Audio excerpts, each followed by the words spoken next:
새벽에는 뭐 주일은 안 하지만 우리가 하루 종일 하나님께 나와서 이렇게 예배 드리는데 기쁨도 있고 약간 또 피곤하실지도 모르겠습니다. 그래도 또 오늘 주신 말씀 함께 나누면서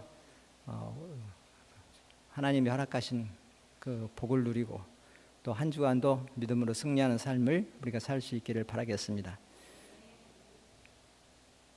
오늘 저는 그 하나님을 알아가는 인생 이 제목으로 요한복음 14장 1절에서 14절 말씀 같이 살펴보면서 은혜를 나누도록 하겠습니다. 본문 읽는 것은 제가 중간중간에 읽도록 하고 바로 다음으로 나가겠습니다.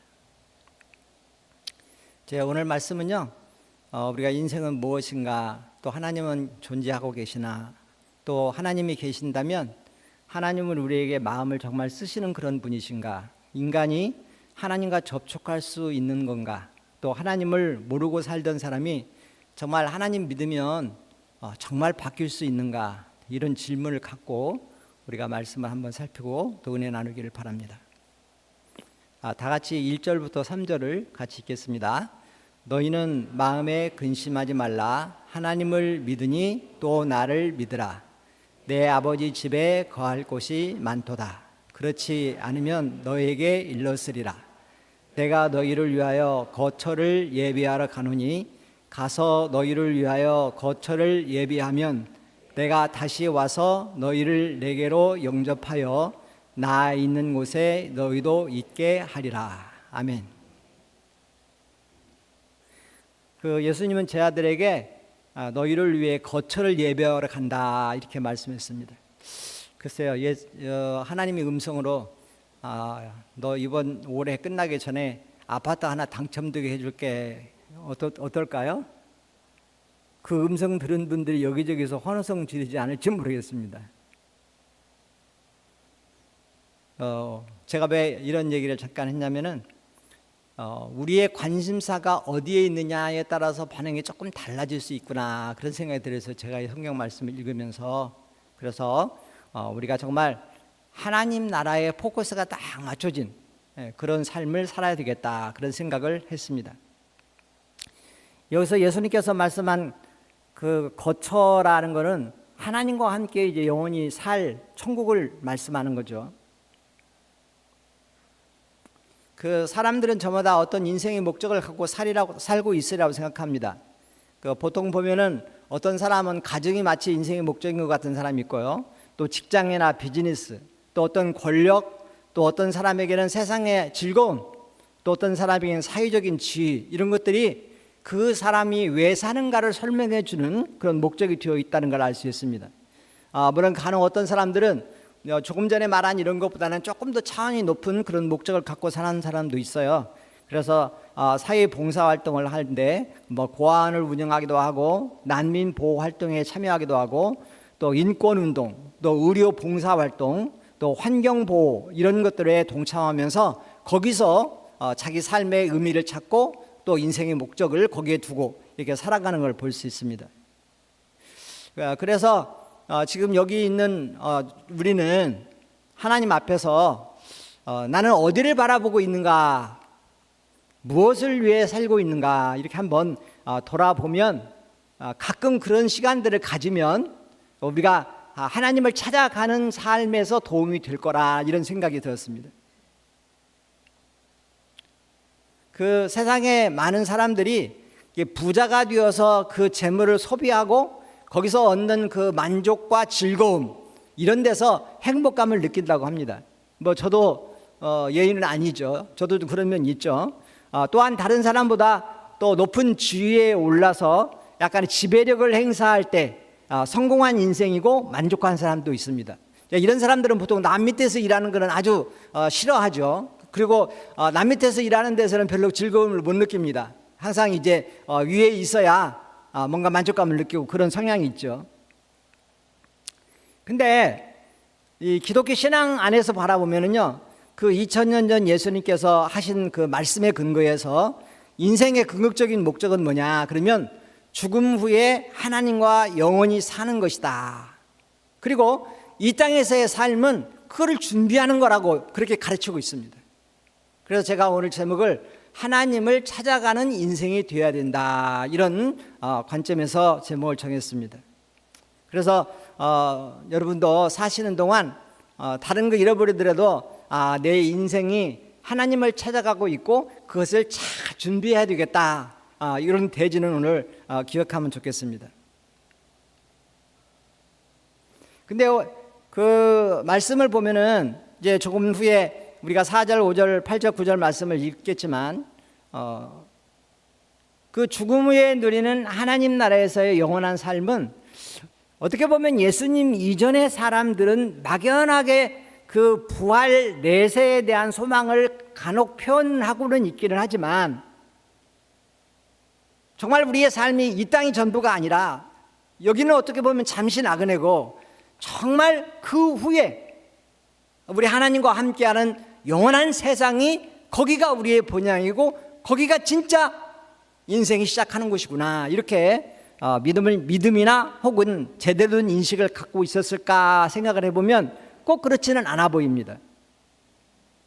그 예수님 당시 제자들도 그 예수님 메시아 예수님을 고대하면서 기대했던 것이 그들이 당시 로마의 지배 아래에 있었으니까 그 독립을 비롯해서 예수님을 정치적인 어떤 메시아로 이해를 많이 했다. 이렇게 신학자들은 해석을 합니다.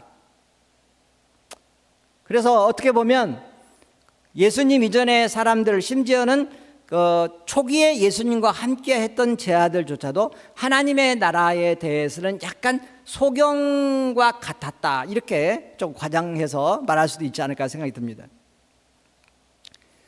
성경 말씀 같이 이제 4절, 5절, 8절, 9절 같이 읽어보겠습니다. 내가 어디로 가는지 그 길을 너희가 아느니라. 도마가 가로되 주여 주께서 어디로 가시는지 우리가 알지 못하거늘 그 길을 어찌 알겠사옵나이까. 빌립이 이르되 주여 아버지를 우리에게 보여주옵소서. 그리하면 족하겠나이다. 예수께서 이르시되 빌립아 내가 이렇게 오래 너희와 함께 있으되 내가 너를 알지 못하느냐. 나를 본 자는 아버지를 보았거늘 어찌하여 아버지를 보이라 하느냐. 여기 있는 말씀 보면서 도마 빌립이 나오잖아요. 조금 전에 드린 말씀에 포커스를 두어서 도마가 빌립이 어떻게 영원한 하나님 나라를 알고 있는 것 같이 보입니까? 아니면 아직은 좀 잘 모르는 것처럼 보입니까? 예수님은 그래도 하나님의 나라 천국 복음 이렇게 많이 말씀을 하셨지만 사실 그것을 깨닫기까지는 조금 시간이 걸렸어요. 제자들이 또 사람들이요. 그래서 오늘 본문 안에서만 보면은 도마나 빌립도 아직은 이 땅에 관심이 많지 하나님 나라에 더 많은 관심을 갖고 있는 것처럼 보이지는 않는 것 같습니다. 예수님은 제자들에게 하나님과 함께할 영원한 집을 지금 말씀하고 계시잖아요. 그런데 제자들은 그 말씀을 듣고 딱 알아듣은 것 같지는 않다는 거예요. 그래서 어떻게 보면 예수님과 함께했던 제자들마저도 영원한 하나님의 나라에 대해서는 약간의 지식, 단편적인 정보는 갖고 있을지라도 약간 소경 같은 그런 상태가 아니었을까로 보입니다. 여러분 태어나면서 소경인 사람은 물론 함께 살아가니까 말로는 이렇게 들어서 세상이 어떻다 뭐가 이렇게 좀 상상은 할지 몰라도 한 번도 본 적이 없으니까 만약에 그런 사람들이 눈을 뜨게 된다면 정말 새로운 세계가 아마 펼쳐질 그런 느낌일 거예요. 그래서 하나님의 나라에 대해서도 이와 같은 우리가 영의 눈이 확 열려서 내가 안다고 생각했던 게 알고 있었던 게 아니구나. 전혀 새로운 세계구나. 이렇게 깨닫게 되는 체험 내지는 계기가 좀 필요하지 않을까 그런 생각이 들었습니다. 하나님을 알아가는 방법에 대해서 잠깐 생각을 해보면요. 사람들은 참 다양한 방법으로 하나님께 가까이 나아갑니다. 물론 그 가까이 나아가는 것과 하나님을 믿고 또 그 하나님을 경외하며 예배자가 되는 것과는 조금은 차이는 있을 수 있어요. 어떤 사람은 어려서부터 하나님에 대한 지식을 가지고 성장하기도 해요. 예를 들어 믿음의 가정에서 자란다면 그 부모님들로부터 영향을 받아서 늘 식사할 때 기도하고 또 주기도문 같은 걸 외우고 또 하나님 말씀을 듣기도 하고 그러면서, 그래서 이런 사람들은 구원의 믿음까지 가는 데는 조금 시간이 걸리겠지만 그래도 상당히 하나님에 대한 지식을 가지고 그 삶이 이렇게 진행되는 걸 알 수 있습니다.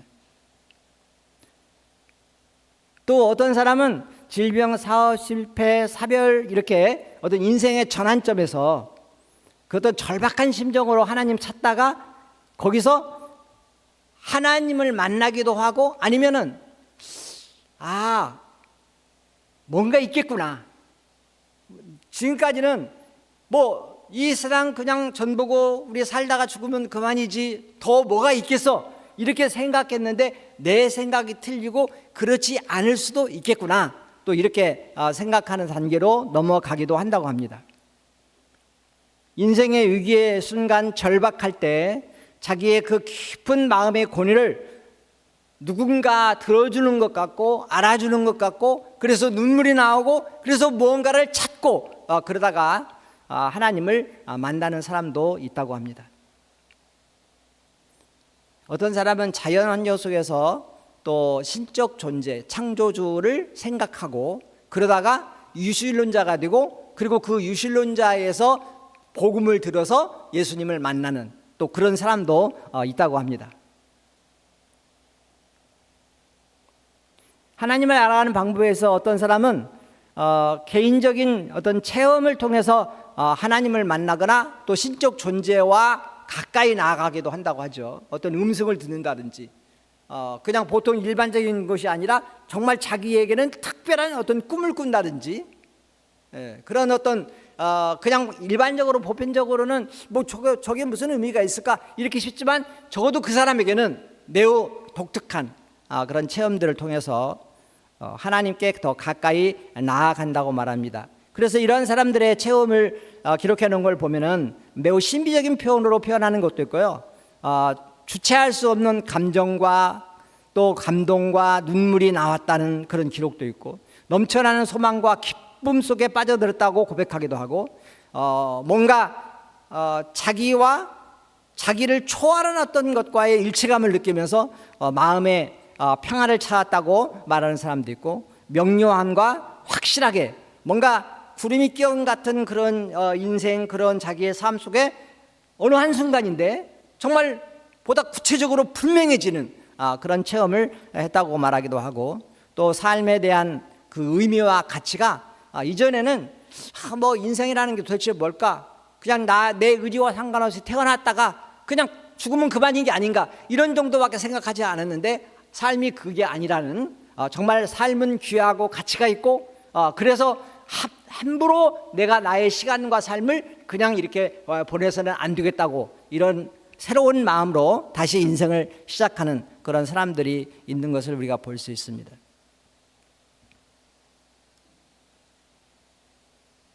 그리고 또 하나님을 알아가는 또 다른 어떤 방법에서는요, 정말 그 하나님의 그 지고한 사랑 때문에 자기 인생이 변했다고 고백하는 사람들이 있어요. 가령 뭐 다는 아니겠지만은 뭐 이렇게 그 종교적인 귀의를 하는 사람들이나 헌신하는 사람들이나 또 아니면 어떤 보다 높은 수준의 봉사나 또 그 이상의 자기의 평상시의 그런 삶을 정리하고 또 다른 어떤 삶으로 출발하는 이런 사람들 가운데 그 모티베이션이 된 것이 정말 하나님이 나를 얼마나 사랑하시는가 그리고 내 인생을 통해서 하나님은 어떤 기대를 갖고 계시는가 이런 경험들이 하나님을 만나고 또 그 사람이 달라지게 된 그런 고백들도 있습니다. 물론 이제 일반적으로 평범하긴 하지만 하나님의 사랑을 받고 정말 또 하나님을 사랑하는 사람들이 상담을 하거나 또 아니면은 그 사람들이 보여주는 모습들을 통해서 저 사람을 볼 때 내가 다른 사람들은 뭐 교회도 볼 수 있고 목회자도 볼 수 있고 많은 사람들을 볼 수 있지만 그런 사람들에게서는 특별한 걸 내가 발견하지 못했는데 내가 최근에 저 사람을 볼 때 저 사람의 삶, 저 사람의 그런 어떤 인생에 가는 방향들을 볼 때는 뭔가 분명하게 내가 모르는 게 있을 수 있겠다. 말하자면 하나님이 계신가 보다 이렇게 또 하나님을 발견하는 사람도 있다고 합니다. 그리고 또 어떤 사람들은 매우 이성적인 방법으로 하나님을 찾아가는 사람도 있다고 합니다. 그래서 이성적인 방법으로 하나님을 찾아가는 사람들의 설명 가운데는 지적 설계 이론 같은 그런 것들이 있는데요. 가령 우리가 지금 이제 인공위성을 쏘아서 그 인공위성이 지구를 이렇게 궤도를 돌면서 사진도 찍어 보내고 수없이 많은 정보도 보내고 이렇게 다 하잖아요.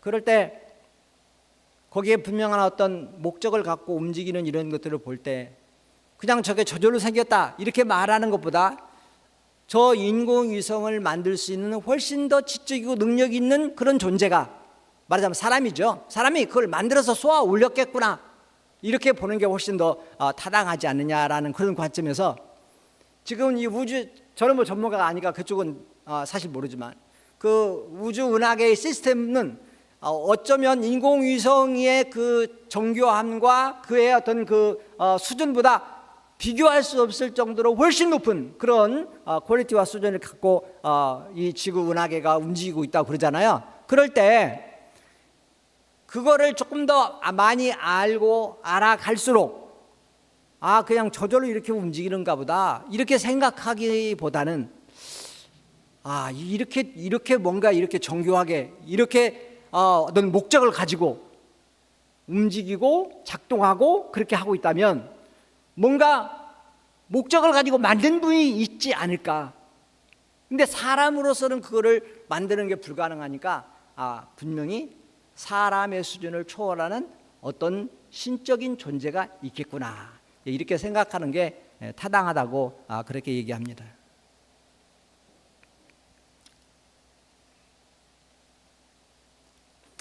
물론 뭐 어떤 사람에게는 하나님을 믿게 된 이유나 하나님을 만난 이유가요 정말 신비로워서 보통 설명하기가 좀 어렵다고 하는 그런 사람도 있기는 합니다.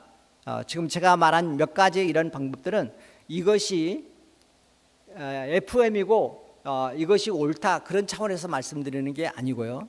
사람들이 하나님께 나아가는데 이 얘기를 들어보면 참 다양한 방법으로 하나님을 찾아가고 있다. 또 혹은 하나님을 만났구나. 우리가 이런 생각이 들게 한다는 것입니다. 6절 7절 말씀 한번 읽어보겠습니다. 예수께서 이르시되 내가 곧 길이요 진리요 생명이니 나로 말미암지 않고는 아버지께로 올 자가 없느니라. 너희가 나를 알았더라면 내 아버지도 알았으리로다. 이제부터는 너희가 그를 알았고 또 보았느니라. 아멘. 그런데 앞서 말한 것처럼요 몇 가지 하나님을 찾아가는 그런 방법들, 가령 자연을 통해서 하나님을 안다, 이성적인 추론을 통해서 어떤 초월적 존재가 있을 거라고 생각하는 거, 또 치유 같은 초자연적인 체험, 가령 기적이 일어난다든가 질병이 치유받는다든가 그런 것도 포함되겠죠. 또 말로 표현하기 어려운 어떤 신비로운 느낌에 사로잡히는 것 등. 그래서 어떻게 보면 이것들은 객관적이기보다는 상당히 개인적이고 주관적일 수 있어요. 그리고 이성의 합리성에도 기초를 하지만 때때로는 이성의 합리적인 것보다도 감정적인 것에 기초하기도 합니다. 그래서 이렇게 다양하게 하나님을 알아가고 또 가까이 나간다 말을 하는데, 근데 오늘 본문의 말씀을 토대로 하면서 동시에 우리가 생각해 봐야 할 것은 이런 것들로는 창조주 하나님을 더듬어 찾아가는 하나의 과정일 수는 있지만, 그러나 그 하나님의 계시는 것을 확실하게 믿고 그 하나님을 예배하며 따르는 자가 되게 만들어 주지는 못한다는 거예요. 중요한 건 그거예요. 그래서 하나님은 하나님을 찾는 사람, 하나님을 구하는 사람에게 하나님 자신을 보여주시고 믿을 수 있도록 이끌어 주시는데, 그 최종적이고도 가장 확실한 통로로 우리에게 주신 게 뭐냐 그러면 하나님의 특별 계신 하나님의 아들 예수 그리스도를 우리에게 주셨다.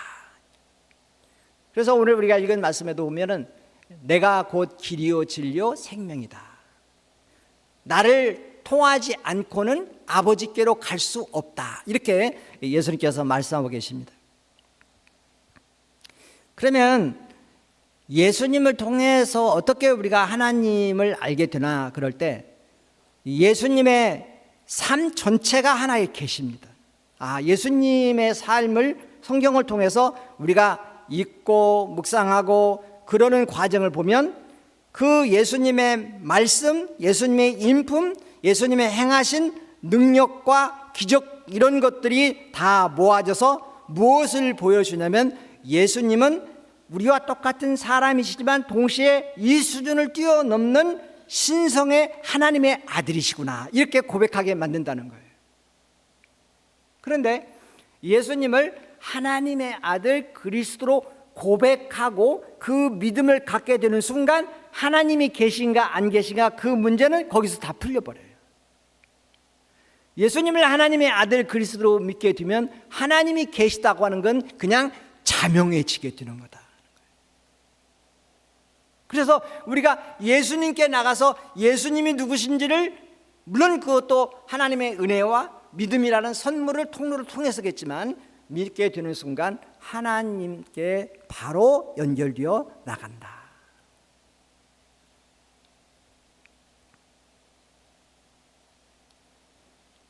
그래서 본문 10절과 12절을 한번 같이 읽어보겠습니다. 내가 아버지 안에 거하고 아버지는 내 안에 계신 것을 내가 믿지 아니하느냐. 내가 너에게 이르는 말은 스스로 하는 것이 아니라 아버지께서 내 안에 계셔서 그의 일을 하시는 것이라. 내가 아버지 안에 거하고 아버지께서 내 안에 계심을 믿으라. 그렇지 못하겠거든 행하는 그 일로 말미암아 나를 믿으라. 내가 진실로 진실로 너희에게 이르노니 나를 믿는 자는 내가 하는 일을 그도 할 것이요 또한 그보다 큰 일도 하리니 이는 내가 아버지께로 감이라. 아멘. 여기서 제가 이 구절 우리가 다 잘 알고 있기 때문에 자세한 설명은 생략하겠어요. 그러나 딱 하나 강조하고 있는 것이 뭡니까? 믿음입니다. 이 전체 구절에서 계속 강조하고 있는 것은 믿어야 보이고 믿어야 알게 된다는 거예요.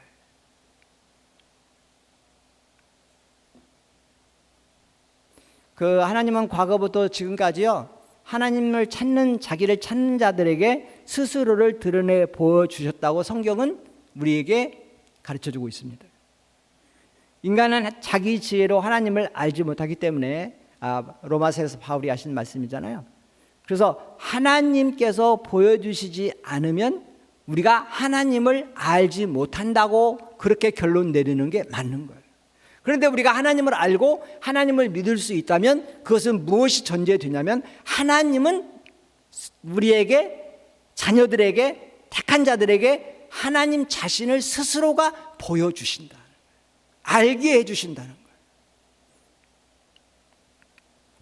그런데 하나님이 이렇게 보여주실 때 드러내실 때 우리에게 뭐가 필요하냐 그러면 우리에게는 믿음이 필요하다. 똑같이 자연 환경의 그 경이로움과 신비함을 보고서 어떤 사람은 창조주를 생각할 때 어떤 사람은 아름답기는 하다. 더 이상 뭐 생각이 없을 수 있잖아요. 또 우리가 길거리에서 옛날에는 참 전도를 많이 했어요. 막 복음을 선포하고 그랬어요. 어떤 사람은 귀를 쫑긋하게 듣는데 어떤 사람은 또 와서 저런다고 그리고 그냥 갑니다. 귀를 기울이지 않아요. 이렇게 서로 다른 반응을 보이는데 이 서로 다른 반응의 이전 단계는 하나님의 은혜가 누구에게 작용하고 있느냐는 것이지만 그러나 그 은혜가 작용한 결과로서 우리에게는 뭐가 믿음이라는 거예요. 그래서 믿음이 있어야 이해가 되고 보인다. 그래서 하나님을 알고 만나기 위해서 절대적으로 필요한 게 뭐냐? 믿음이다. 그래서 어떤 분이 믿음을 이렇게 설명해 놨어요. 제가 이거 철학적으로 생각해서 쓴 거 아니니까 오해는 하지 마세요. 믿음은 하나님을 인식하는 능력이다.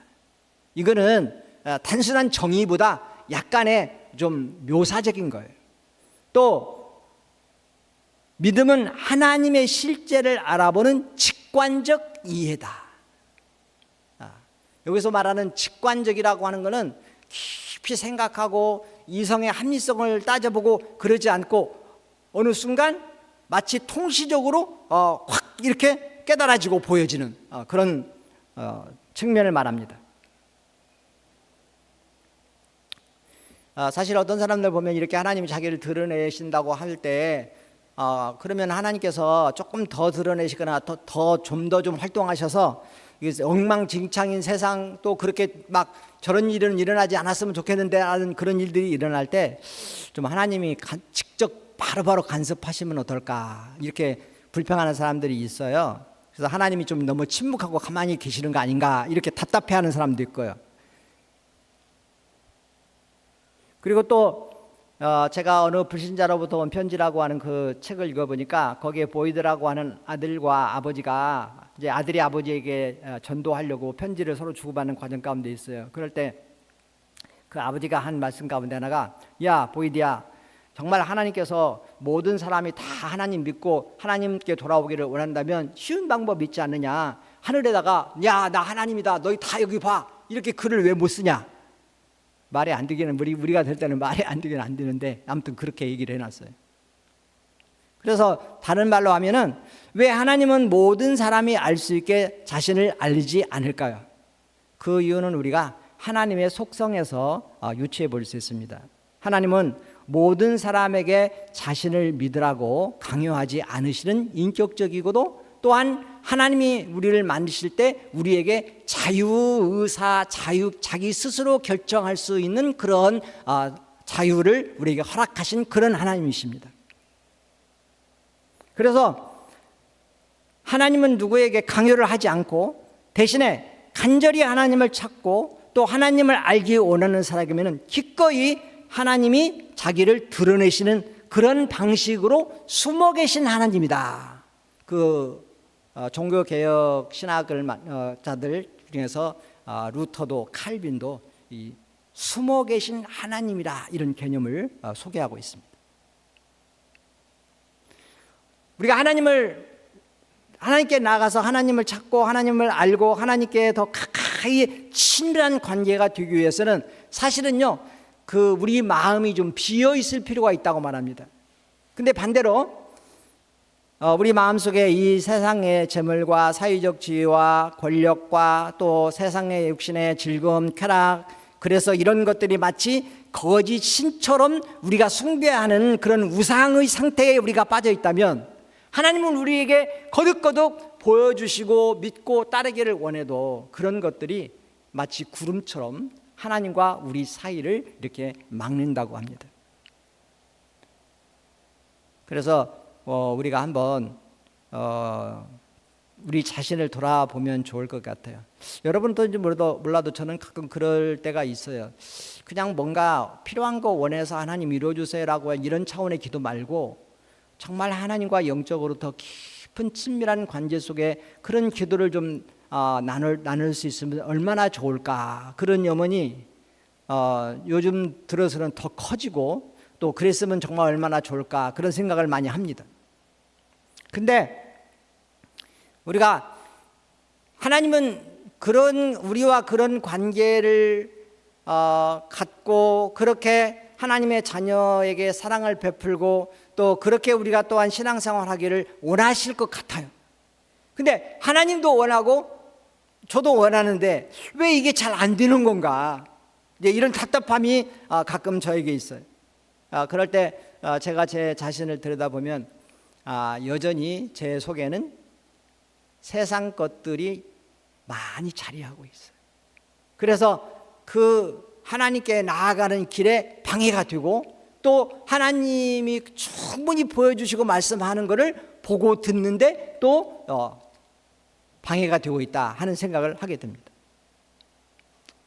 또 한편으로는 우리가 선한 의도를 가지고 있다 하더라도 세상 학문이나 사업에 사로잡혀 사는 사람들도 그런 것에 우리 마음이 빼앗겨 있는 그 이유 때문에 하나님과 친밀한 관계 속에 들어가지 못하기도 한다는 겁니다. 또 세속적인 기준으로 볼 때 정말 인생에 성공해서 만족하며 사는 사람들도 하나님을 그렇게 찾고 하나님을 만나고 싶은 열망이 크지 않을 것이기 때문에 또 하나님을 만나기 어려울 수 있다는 것입니다.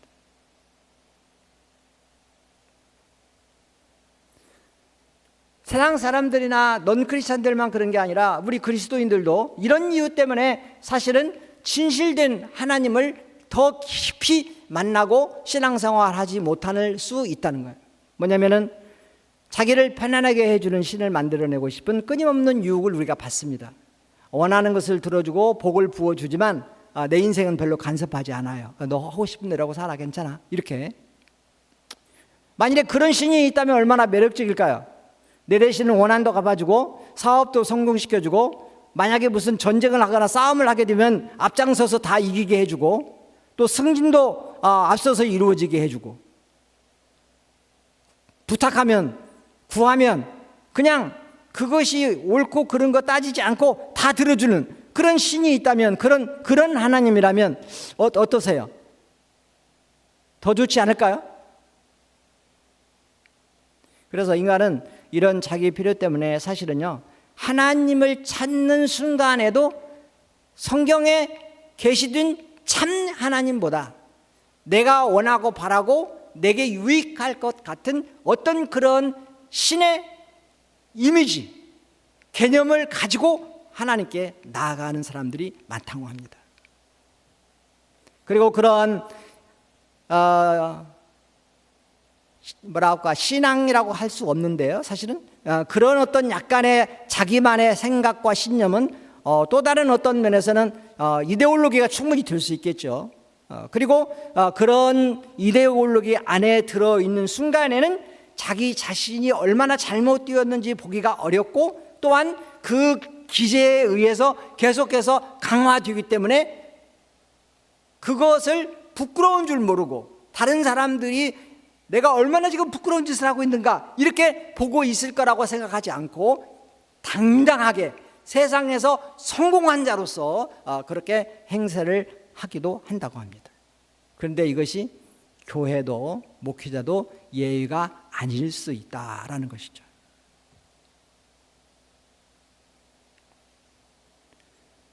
신실하게 하나님을 알려고 노력하며 하나님의 사랑을 받는 신앙에도 때때로는 다른 차원에서 의심도 밀려온다고 합니다. 저도 그런 경험을 많이 했어요.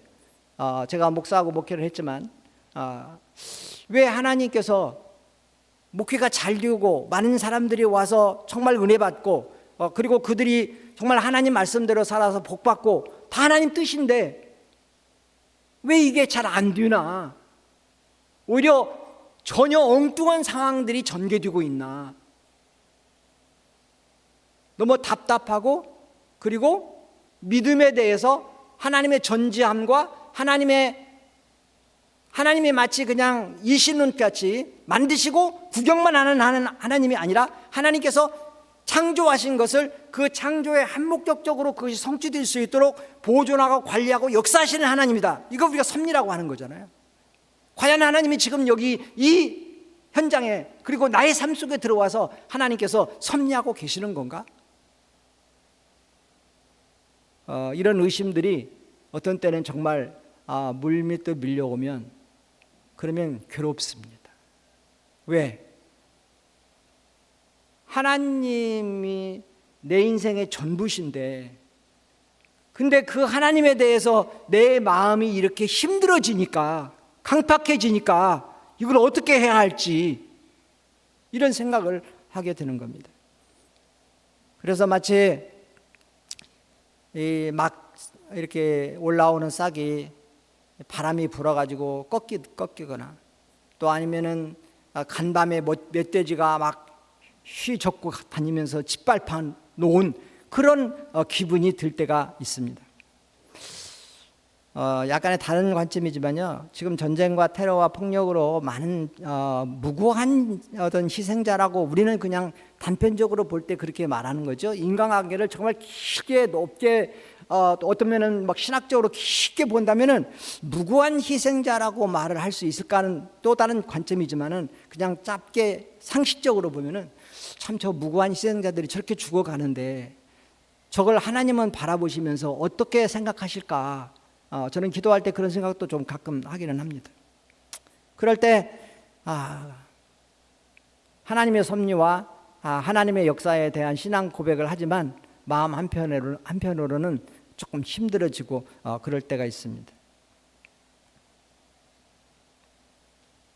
그래서요, 우리 신앙인들은 자기 믿음의 뿌리가 더 깊어지도록 내 상식과 내가 알고 있는 수준에서 이해가 되지 않는 상황이 펼쳐지고 있는 삶의 현장 속에서 그래도 하나님을 끝까지 믿고 하나님의 선하심과 하나님의 선하신 뜻이 반드시 이루어질 것이라고 하는 것에 대한 나의 믿음을 가지고 오늘도 나는 하나님 나라 저기를 바라보면서 그리고 내 마음 평안하고 기쁘게 갈 수 있다. 이렇게 우리가 신앙 고백하려면 지금보다 훨씬 더 우리 믿음의 뿌리가 더 깊게 내려야 할 필요가 있다고 생각을 했습니다.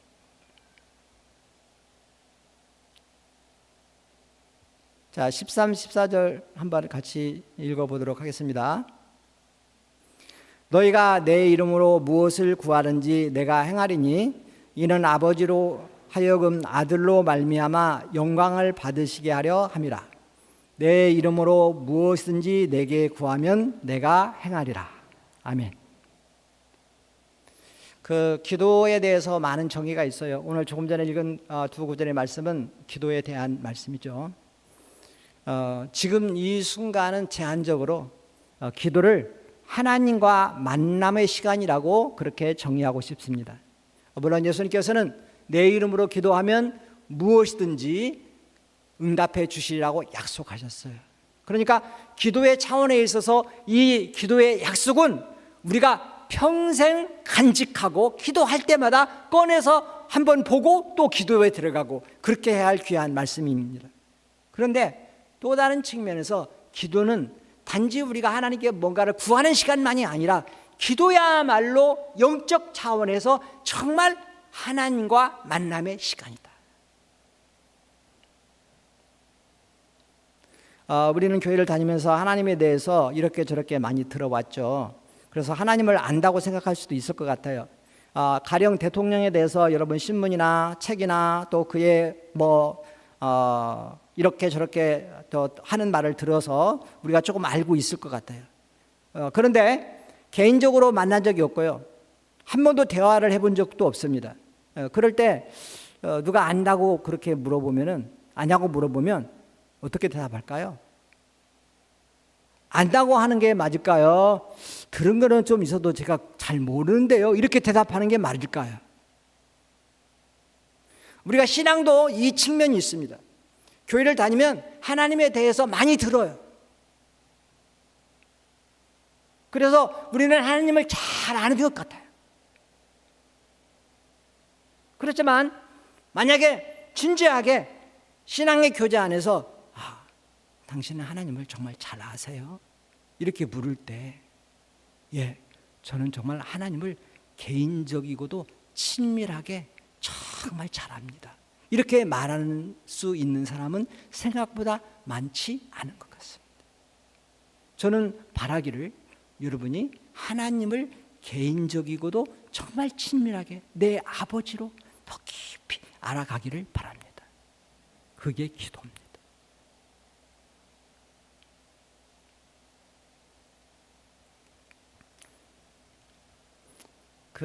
기도하지 않으면은 세상은 감옥 같다 이렇게 말하는 분이 있어요. 그게 무슨 뜻일까 하고 제가 생각해 봤어요. 뭐냐면 클로즈드 시스템 되면 이렇게 된다는 거예요.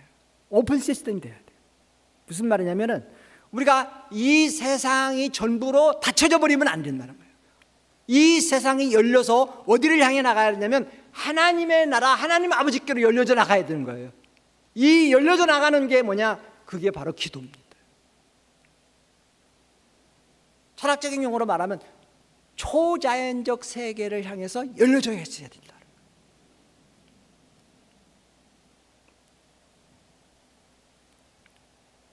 여러분, 우리가 기도할 때 사실 뭐 하나님께서 내가 필요한 거 모르시고 내 사정 몰라서 오늘 하나님께 좀 가서 좀 내 사정 좀 알려드려야 되겠다. 하나님이 나를 모르시나 봐. 그러니까 하나님께서 내가 이렇게 힘들고 어려운데도 가만히 계시지. 또 하나님께서 뭔가 생각하고 계획하는 게 있어요. 내가 보니까 하나님 틀렸어요. 하나님 그거 틀렸어요. 하나님 그렇게 하면 안 되는 거예요. 가서 좀 분명히 오늘은 말씀을 좀 드려야 되겠다. 그러고 기도하는 거 아니잖아요. 우리가 어떻게 보면은 기도는 우리가 하나님을 깨닫게 도와주고요, 하나님의 사랑과 하나님을 향한 뜻을, 우리를 향한 하나님의 뜻을 내가 받아들일 수 있도록 내 마음이 열려지는 그런 시간들이기도 합니다. 또한 기도하면 불신의 마음이 사라지고 또 하나님을 더 의지할 마음이 생기게 되고 걱정, 염려했던 것들이 오히려 확신으로 바뀌어지게 되는 그런 체험들을 우리는 어디서 하게 되냐면 기도할 때 하게 됩니다. 그래서 기도는 인간의 열악한 조건 속에서도 하나님의 위대하심과 능력을 거기서 체험하고 보게 됩니다.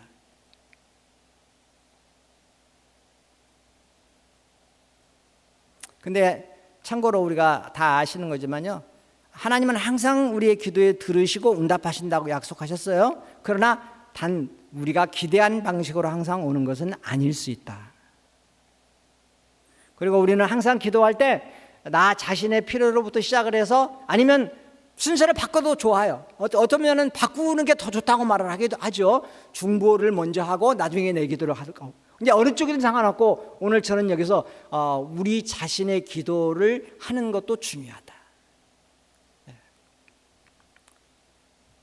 제가 이런 이야기를 하는 이유는 이제 우리가 기도를 새 일의 기도, 특별 기도를 정했는데 이 시간이 어떻게 이 새 일회를 견뎌낼까 이렇게 생각할 게 아니라, 정말 하나님께 나가서 하나님을 만나고 하나님과 영적 깊은 친교의 시간을 갖고 하나님, 정말 내 사정 아시는 하나님 앞에 가서 내 마음의 평안과 기쁨을 누리고, 그리고 내 걱정 염려하는 거 다 내려놓을 수 있는 정말로 이런 복된 시간이 내 앞에 예비되어 있구나, 이렇게 생각할 수 있기를 바라는 마음으로 오늘 본문 말씀을 나누게 되었습니다.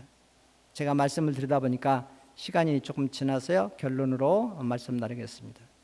여러분, 이제 개인적으로 여러분이 하나님을 어떤 분으로 알고 있는지 제가 잘 모르죠.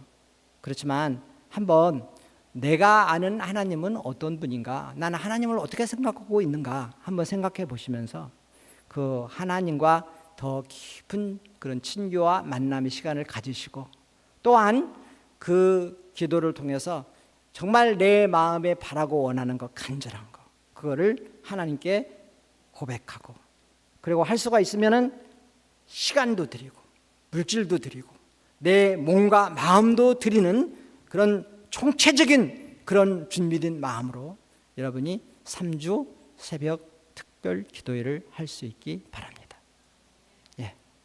잠깐 기도하고 마칠게요. 은혜로우신 아버지, 감사합니다. 오늘 말씀, 우리가 이 말씀을 듣고 부분적으로는 이해되고 은혜되고 부분적으로는 좀 지나간 말씀일 수도 있다고 생각합니다. 그러나 중요한 것은 우리가 하나님을 찾고 또 하나님께 나갈 때 하나님은 우리에게 보여주시고 드러내시고 또 우리가 간구할 때 응답하시는 좋으신 하나님이라는 사실을 한 번 더 마음속에 담고 갈 수 있기를 원합니다. 그리고 우리가 기도할 수 있는 기회가 주어졌으니 열심히 기도할 수 있게 도와주시옵소서. 예수님의 이름으로 기도합니다. 아멘.